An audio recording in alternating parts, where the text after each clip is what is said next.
This is off of, it turns into Hayden Lake there. Zachary's down that way.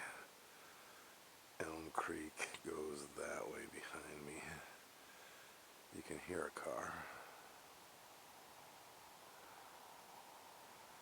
So there's a path that runs along Hayden, and this is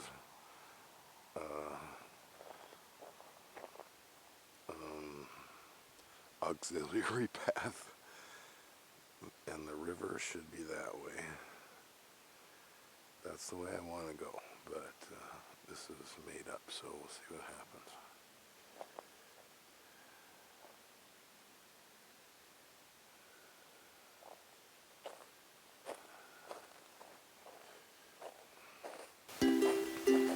And I'm wearing my brand new jacket, and I don't want to get these little fuzzies on me. Yeah, that's pussy. Yeah. I see what you're saying.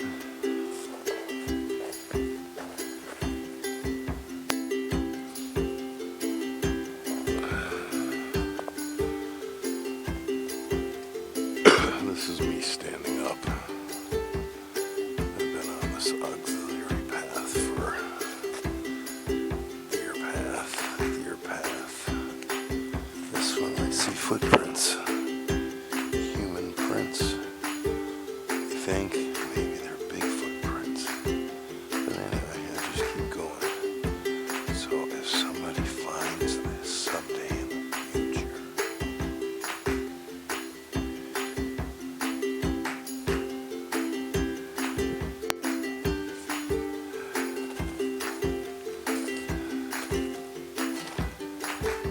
that's the quality of the path now. I've been traveling for a good time now, but when the path gets like this, things don't go very fast. So I'm probably maybe 100 yards from the road. Anyway, I'm gonna keep going. But I may have to go east pretty soon.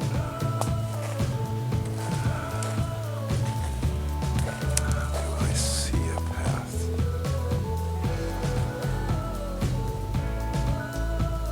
I do with 360, but I wonder if I do on the video. Okay, off we go.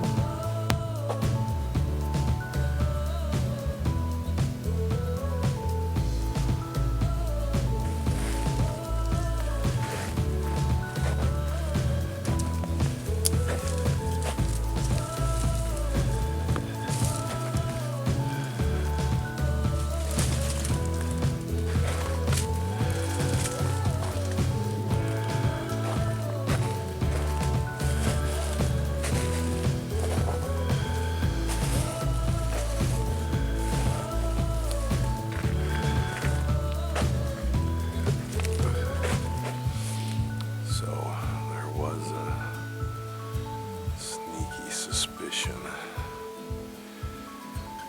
that when I got to the end of this, I would hit a lake, which might be here somewhere beyond me. So much for the new code thing. You can see the path. That's actually an easy part of it there.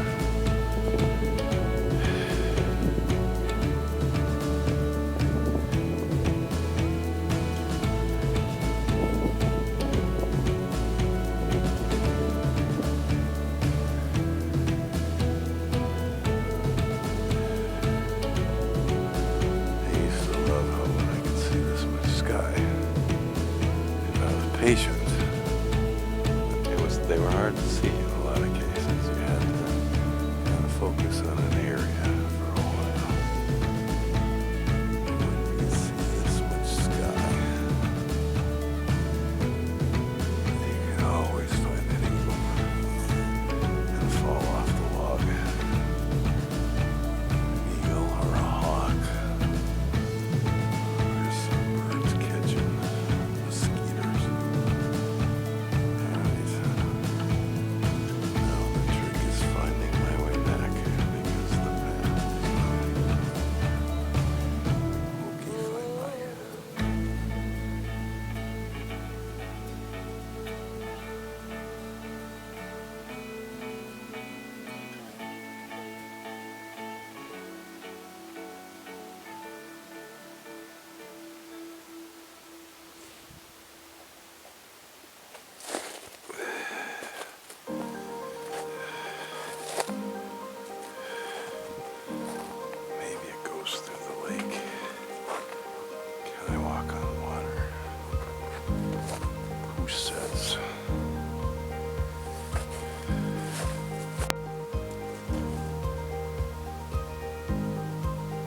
Sometimes, if I'm really quiet, I can hear the dog bark, which is opposite the shadows.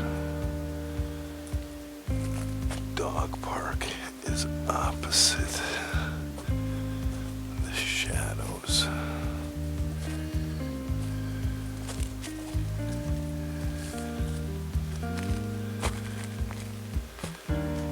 That's a good path.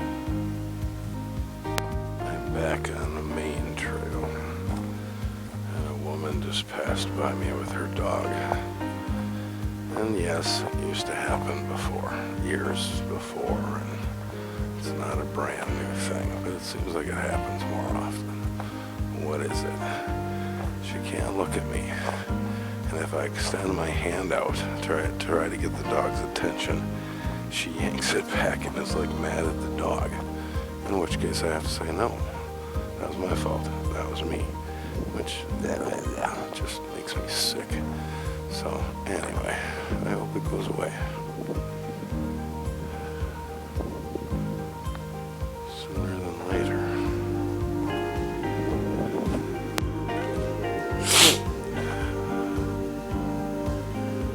I was thinking about how far back I could remember stuff. What age where stuff became clear. I remember putting stickers on the brick wall by my driveway with Chad, which were there for decades after, long after. I remember playing with him, looking in the window and seeing his parents making out and just freaking out. I'm like, what the hell are they doing? From the other side of the world. Like, what? Don't your parents do that? These are snowmobile tracks, damn it. This even looks like an off-road motorcycle track. No, that's a fat tire. Anyhow, then I remember when I was still in Richfield going to a play, Pirates of Penzance or whatever. I think they held it at my church, or maybe it was, what was that other? Richfield Spartans. I don't know, can't remember what it was called. But I thought everybody in the play died. I thought everybody who got ketchup on them, I thought they died. And we get out in the parking lot and my mom still doesn't realize that I thought everybody died.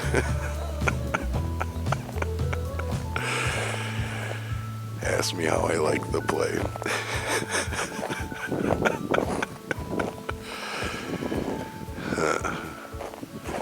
I remember pooping my pants in Little League because I couldn't find an outhouse at the place we were playing.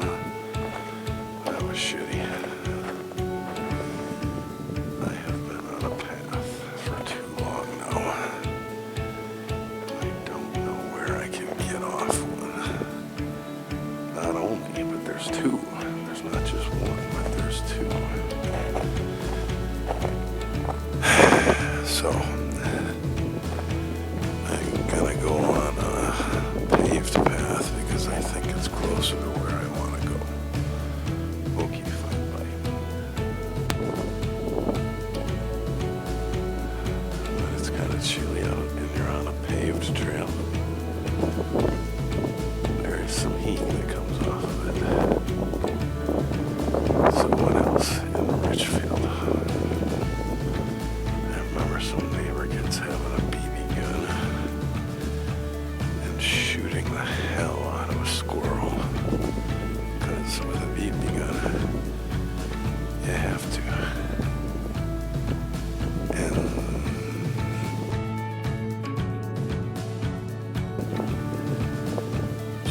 just went off on him.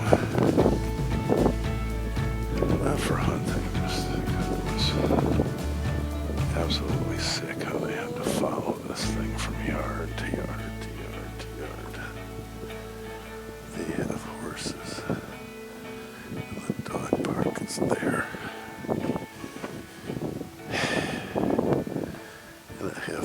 motorcycle shots of me going down that road, and they're absolutely beautiful.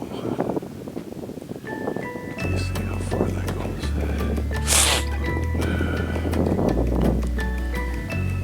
That thing about staring at the sky and finding a bird.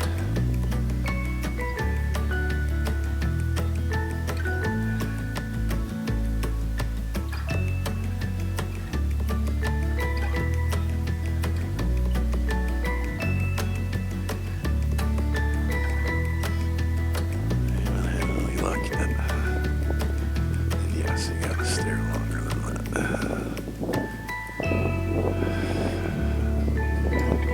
Alright, where are my rollerblades? I remember rollerblading. That's what I used to do when I first came to this park, was probably walking and rollerblading most of the time. And then I got into biking. Just kind of did that for like a while, but it only is a small part of the park. The roller coastery stuff.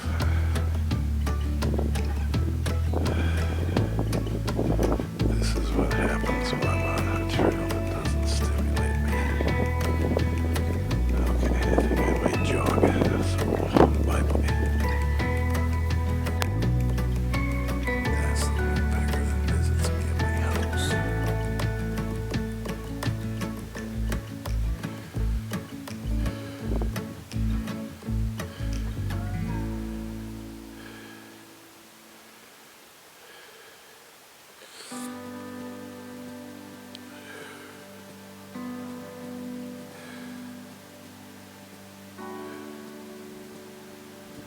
Obviously, I can leave the path, but this one is familiar to me. A long time ago. Not recently, so I guess that makes it unfamiliar again.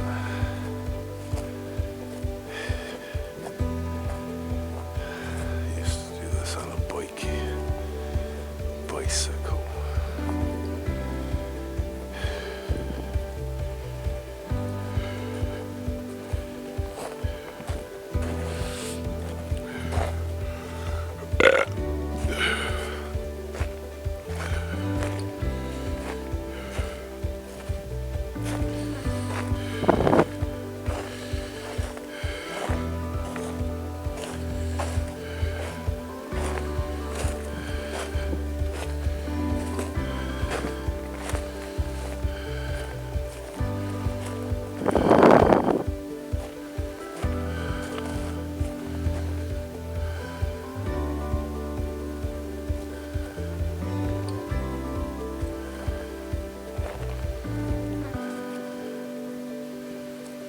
There's an absence of critters.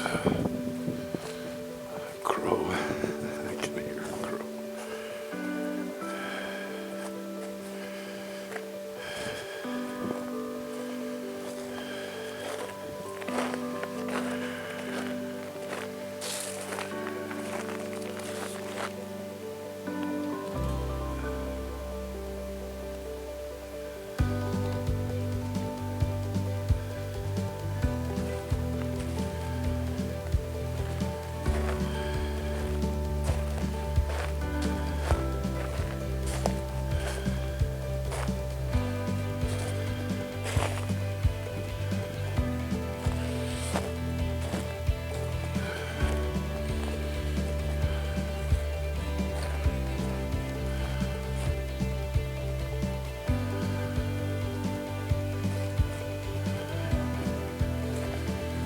Alright, I'm probably at the halfway point now. So no more shots, probably. Because most of the way I go back will be the way I came here.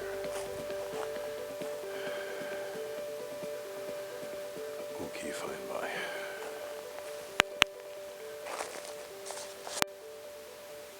And I find my eagle in the sky right now. Exactly. I know what you're saying. Where?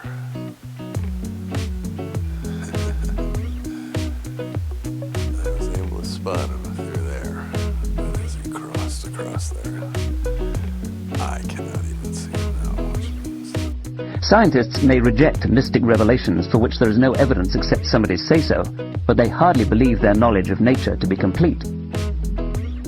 Science is far from a perfect instrument of knowledge. It's just the best we have. In this respect, as in many others, it's like democracy.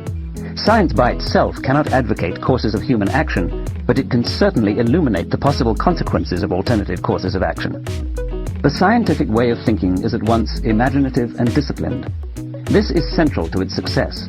Science invites us to let the facts in, even when they don't conform to our preconceptions.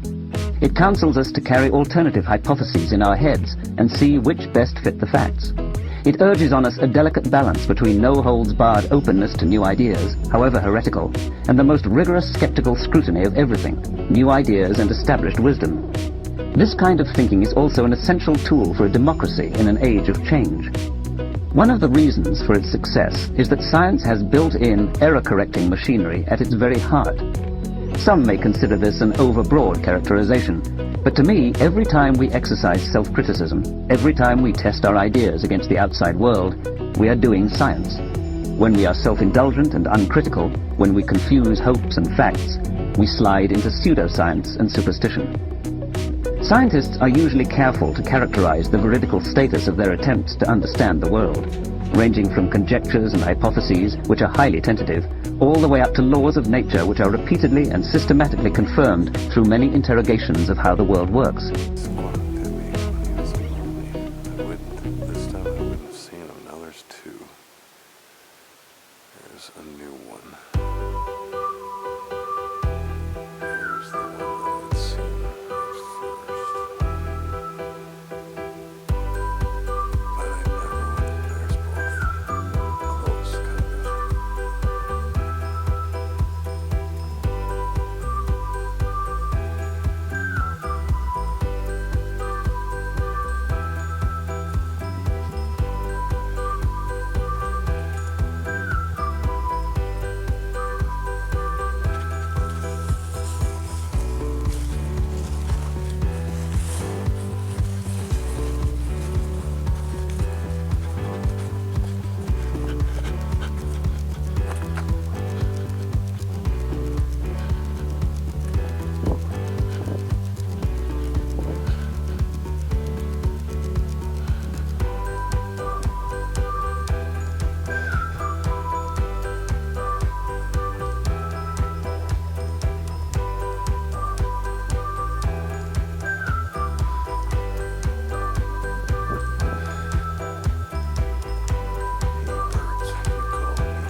Fun without hands.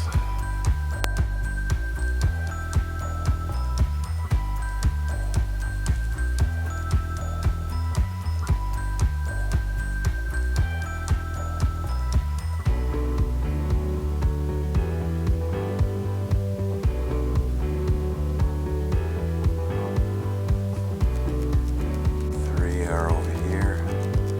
Two are up here now.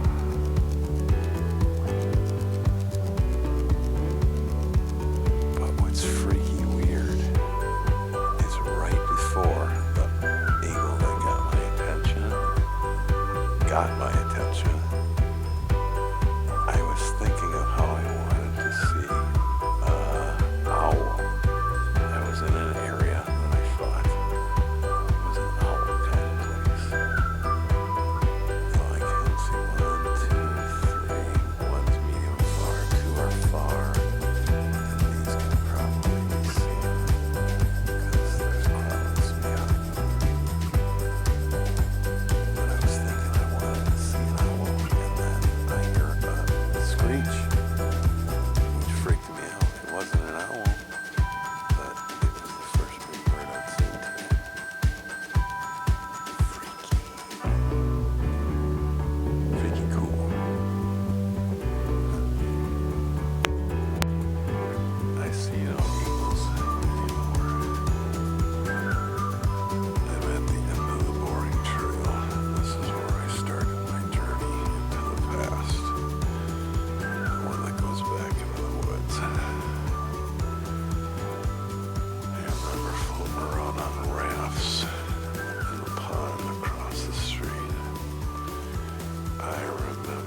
a shitty time following ducks around on a raft that we made.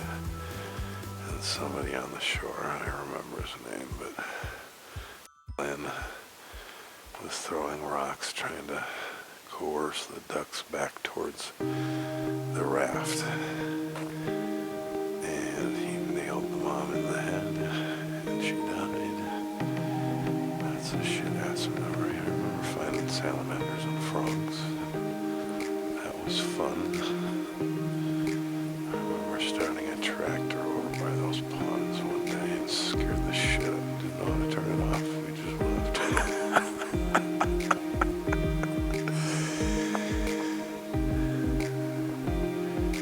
This is exactly where I started the reflection video. Alright. Now I'm on a funner path, and my car's not too far. Alright, I'm almost at the car. I do remember one year coming here, the road is just right there.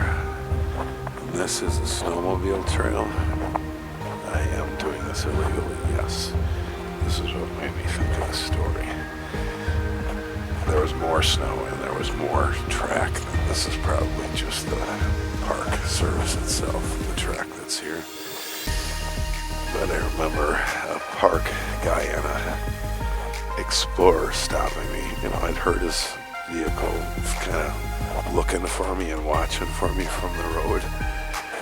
And then when I got up to where he could talk to me, he told me that I couldn't be on this trail. And I said, why? And he said, because it's a snowmobile trail. And I said, yeah, like walking is going to mess it up. And he said, we don't want you getting hit or hurt by a snowmobile. So I tried to explain to him that he was in a vehicle that was like made to be quiet and stuff like that, and I could hear him stalking me for a while. And how the hell could a snowmobile just pop out of nowhere and take me out? But in his head, it is conceivable, yes. Likely about 99.997% unlikely.